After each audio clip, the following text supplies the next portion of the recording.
हरि की पूजा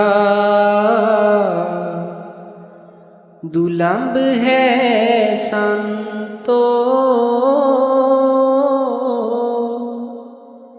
कहना कछु न जाई। संगत जी, आज बाबा जी ने ब्यास में सत्संग फरमाया है। बाबा जी आज जब स्टेज पर आए थे तो संत कबीर जी का शब्द गुरु को कीजिए दंडवत, कोट कोट प्रणाम शब्द पढ़ा जा रहा था। उसके बाद जब बाबा जी संगत पर दृष्टि डाल रहे थे तो लेडी पाठी जी ने गुरु अर्जन देव जी का शब्द तेरी कुदरत तू ही जाने शब्द पढ़ा। उसके बाद बाबा जी ने सत्संग स्टार्ट किया।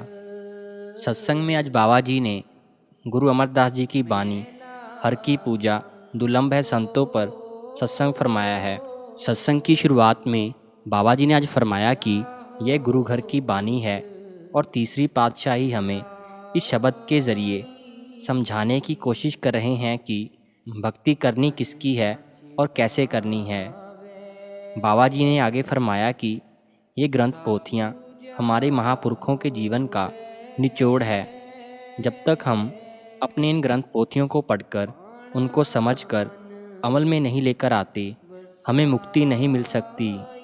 बाहरले साधनों का अपना एक फ़ायदा है, इससे माहौल बनता है, परमात्मा को पाने की इच्छा जाहिर होती है, लेकिन सिर्फ सारी उम्र बाहरमुखी रहने से हमारा काम नहीं बनेगा। पहली तुक को लेकर बाबा जी ने फरमाया कि संत महात्मा उस नाम के बारे में क्या बयान करें। आज तक कोई लफ्ज़ ही नहीं बना जिससे रूहानियत के बारे में समझाया जा सके। बाबा जी ने फरमाया कि किसी गूंगे को गुड़ देकर पूछोगे कि गुड़ कितना मीठा है, वो गुनगुन के सिवा कुछ बयान नहीं कर सकता। इसलिए जब तक हम खुद करनी का रास्ता अपनाकर इन सब चीज़ों को अंदर से महसूस नहीं करते, हमारा विश्वास नहीं बनेगा। अभी तो हमारा विश्वास सुनी सुनाई बातों के साथ जुड़ा हुआ है, लेकिन जब हमें कोई दुख तकलीफ़ आती है तो हमारा विश्वास डोल जाता है। बाबा जी ने आगे फरमाया कि जब हम खुद अपना ध्यान अंतर्मुख कर कर उस शब्द के साथ जुड़ेंगे, तब जाकर हमारा विश्वास बनेगा। फिर इंसान डोलता नहीं है, क्योंकि फिर जिम्मेवारी मालिक की बनती है। संगत जी, आगे शब्द में एक तुक आती है, हर बिन सब किच मैला संतो क्या हो पूछ चढ़ाई।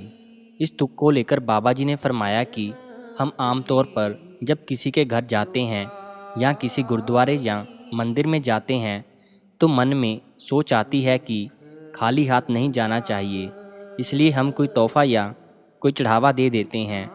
ऐसे ही अगर हमने उस मालिक के सामने पेश होना है तो उसे हमने क्या भेंट करना है, क्या हमने मालिक को अपनी दौलत में से कुछ हिस्सा देना है।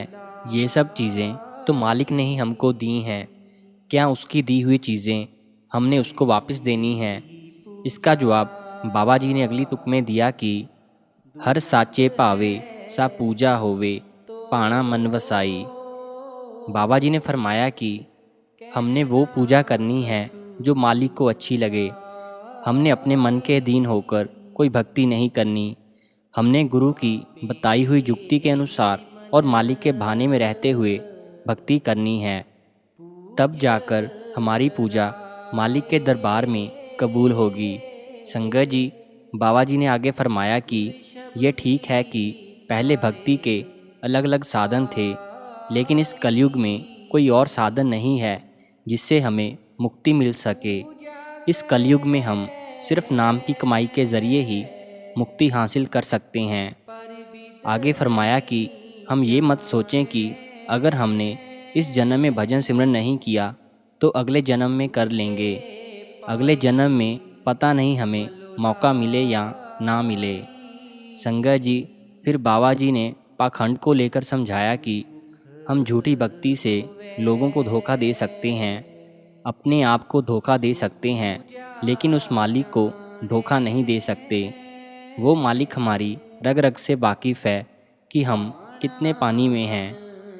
बाबा जी ने आगे फरमाया कि हम इतने साल से डेरे में आ रहे हैं, हमने इतने सत्संग सुने हैं, लेकिन क्या हमने अपने आप को बदल लिया? जो हमें यहाँ सत्संग में बताया जाता है, क्या हम उस पर अमल करते हैं? बाबा जी ने फरमाया कि यहाँ किसी ने आपकी कोई हाज़िरी तो नहीं लगानी। फिर आगे शब्द में एक तुक आती है, जिन अंतर शब्द आप पछाणे, गत मित तिन ही पाई। इस तुक को लेकर बाबा जी ने समझाया कि आजकल किसी के पास टाइम तो होता नहीं है। घर में कोई वाक़या हो जाए तो हम किसी को पाठ या पूजा करने के लिए पैसे दे देते हैं। क्या किसी और के पाठ पूजा करने से हमें कोई लाभ मिल सकता है? अब अगर कोई बच्चा खुद पढ़ाई ना करे तो क्या आप उस बच्चे के लिए पढ़ाई कर सकते हो? या आप किसी और के लिए खाना खा सकते हो? हम ये मामूली से दुनियावी काम तो किसी के लिए कर नहीं सकते, तो हमने ये कैसे सोच लिया कि कोई हमारे लिए भजन सिमरन कर सकता है? भजन सिमरन तो हमें खुद ही करना होगा। जब हम खुद भजन सिमरन करेंगे और उस शब्द के साथ जुड़ेंगे, तब जाकर हमारा मन निर्मल होगा। बाबा जी ने आज सत्संग में बुल्ले शाह जी की उदाहरण देते हुए फरमाया कि लख बार ये करा इबादत, कदे ना बने नमाजी, जेकर प्यार ना होसी पल्ले, रब ना होसी राजी। भाव कि हम उठते बैठते सजदे करते रहें, लेकिन जब तक हमारे अंदर मालिक के लिए प्रेम और प्यार नहीं है तो हमारी भक्ति कबूल नहीं होगी। फिर बाबा जी ने सरोवरों को लेकर भी समझाया। बाबा जी ने फरमाया कि दुनियावी सरोवरों में डुबकी मारने से कोई कर्म ख़त्म नहीं हो जाते। अगर ऐसा होता तो काम ही बड़ा आसान था। सभी ने ठगी मारकर सरोवरों में डुबकी लगा लेनी थी और उसके सारे कर्म ख़त्म हो जाने थे। आगे फरमाया कि सच्चा सरोवर तो हमारे अंदर है, कहीं बाहर नहीं है। हमने स्नान अपने अंदर सरोवर में करना है, बल्कि बाहर नहीं। बाहर से ना आज तक कभी किसी को कुछ मिला है और ना ही मिलेगा। संगत जी, बाबा जी ने सत्संग के आखिर में फरमाया कि नानक के घर केवल नाम।